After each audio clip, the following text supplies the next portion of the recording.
High বন্ধুরা, স্বপ্নের গল্প কথা তোমাদের সবাইকে স্বাগত জানিয়ে আজকে ব্লগ শুরু করছি। এইটা আমাদের রুম, যেটা পেয়েছি 102 নম্বর রুম, আর 1 নম্বর রুম নেওয়া দিয়েছে আমাদেরকে। তোমাদের রুমের ভেতরটা একটু ঘুরে দেখাচ্ছি, সবাই আসো।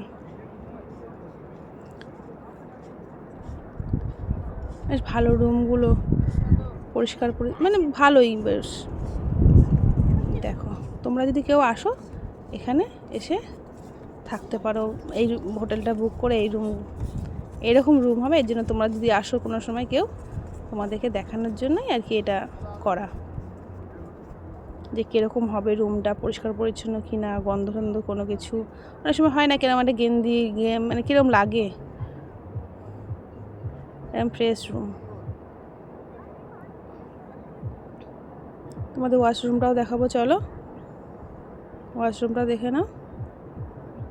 দেখো পরিষ্কার, শুকনো পরিষ্কার, একদম একদম ক্লিন, মানে কোনো নোংরা টোংরা নেই। বেশ গাগিন কিনে ব্যাপার একটা থাকে, সেই সমস্ত নেই। এই